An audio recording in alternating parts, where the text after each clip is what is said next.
Assalamualaikum warahmatullahi wabarakatuh. Kami dari kelompok 8 kelas 2A dengan anggota Alfiah Hanasa Fitri, Melisa Kusumawardani, dan Nur Aini.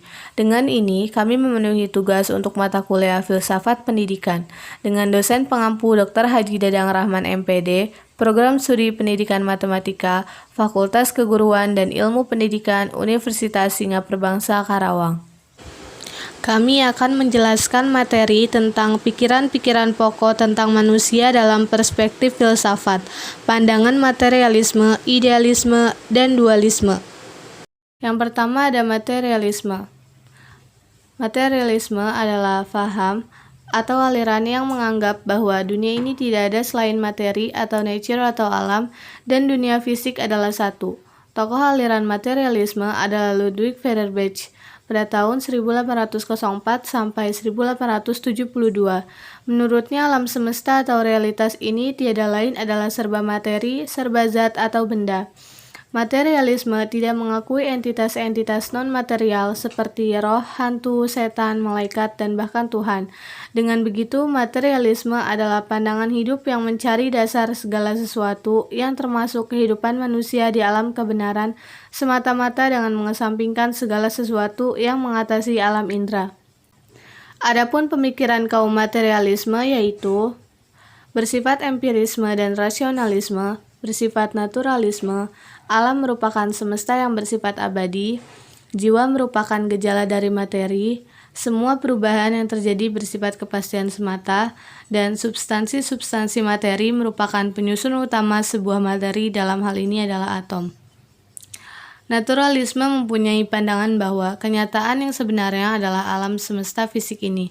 Hal ini berarti bahwa yang dimaksud adalah bukan kenyataan spiritual atau supranatural.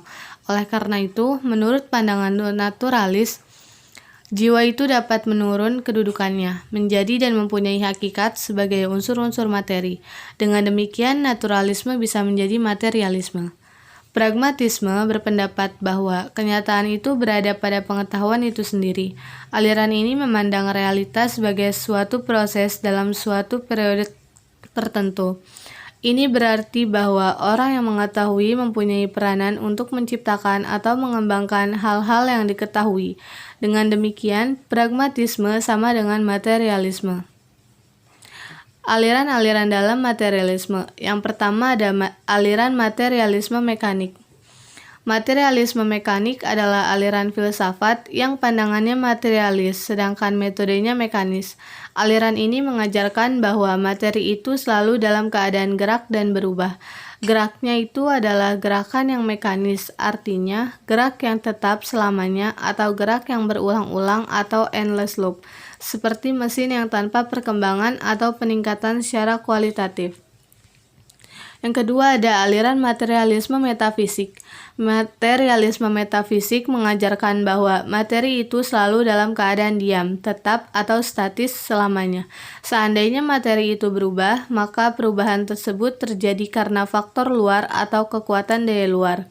Gerak materi itu disebut gerak ekstern atau gerak luar. Selanjutnya, materi itu dalam keadaan terpisah-pisah atau tidak mempunyai hubungan antara satu dengan yang lainnya. Selanjutnya ada aliran materialisme dialektis. Materialisme dialektis adalah aliran filsafat yang bersandar pada matter atau benda, dan metodenya dialektis. Aliran ini mengajarkan bahwa materi itu mempunyai keterhubungan satu dengan lainnya, saling mempengaruhi, dan saling bergantung satu dengan lainnya. Gerak materi itu adalah gerakan yang dialektis, yaitu pergerakan atau perubahan menuju bentuk yang lebih tinggi atau lebih maju seperti spiral. Tokoh-tokoh pencetus filsafat ini adalah Karl Marx dan Friedrich Engels. Selanjutnya ada idealisme. Idealisme dari bahasa Inggris yaitu idealism. Idealisme adalah suatu ajaran atau paham atau aliran yang menganggap bahwa realitas ini terjadi atas roh-roh atau sukma atau jiwa, ide-ide, dan pikiran atau yang sejenis dengan itu. Beberapa pengertian idealisme yaitu untuk menyatakan eksistensi realitas tergantung pada suatu pikiran dan aktivitas-aktivitas pikiran. Realitas dijelaskan berkenaan dengan gejala-gejala psikis seperti pikiran-pikiran, diri, roh, ide-ide, pikiran mutlak, dan lain sebagainya, dan bukan berkenaan dengan materi. Seluruh realitas sangat bersifat mental atau spiritual atau psikis. Materi dalam bentuk fisik tidak ada. Esensialisme berpendapat bahwa dunia ini dikuasai oleh tata yang tiada cela yang mengatur dunia beserta isinya dengan tiada cela pula. Esensialisme didukung oleh idealisme modern yang mempunyai pandangan yang sistematis mengenai alam semesta tempat manusia berada. Esensialisme juga didukung oleh idealisme subjektif yang berpendapat bahwa alam semesta itu pada hakikatnya adalah jiwa atau spirit, dan segala sesuatu yang ada di alam nyata ada dalam arti spiritual. Mistisisme dalam Islam disebut tasawuf, dan oleh kaum orientalis barat disebut sufisme. Kata sufisme dalam istilah orientalis barat khusus dipakai untuk mistisisme Islam. Sufisme tidak dipakai untuk mistisisme yang terdapat dalam agama-agama lain. Mistisisme atau tasawuf mempunyai tujuan memperoleh hubungan langsung dan disadari dengan Tuhan, sehingga disadari benar bahwa seseorang berada di hadirat Tuhan. Menurut Lawrence Bagus, mistisisme adalah suatu pendekatan spiritual dan non-diskursif kepada persekutuan jiwa dengan Allah, atau apa saja yang dipandang sebagai realitas sentral alam. Dengan demikian, mistisisme sama dengan idealisme yang bersifat mental atau spiritual. Aliran-aliran dalam idealisme yang pertama ada idealisme objektif.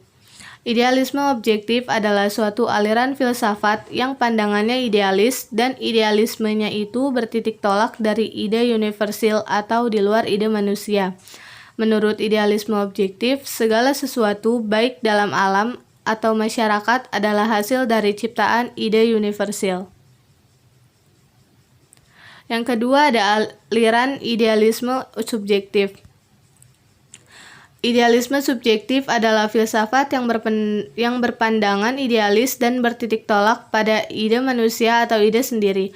Alam dan masyarakat ini tercipta dari ide manusia. Segala sesuatu yang timbul dan terjadi di alam atau di masyarakat adalah hasil atau karena ciptaan ide manusia atau idenya sendiri. Selanjutnya ada dualisme. Dualisme adalah ajaran atau aliran atau paham yang memandang alam ini terdiri atas dua macam hakikat, yaitu hakikat materi dan hakikat rohani. Kedua macam hakikat itu masing-masing bebas berdiri sendiri, sama zazi dan abadi. Perhubungan antara keduanya itu menciptakan kehidupan dalam alam. Contoh yang paling jelas tentang adanya kerjasama kedua hakikat ini adalah terdapat dalam diri manusia. Menurut C. Evan Persson, mengemukakan paham lain yang secara tegas bersifat dualistik, yakni pandangan dari René Descartes. Menurut Descartes, esensi diri manusia terdiri atas dua substansi, yaitu badan dan jiwa. Oleh karena itu, manusia terdiri atas dua substansi yang berbeda, badan dan jiwa, maka antara keduanya tidak terdapat hubungan saling.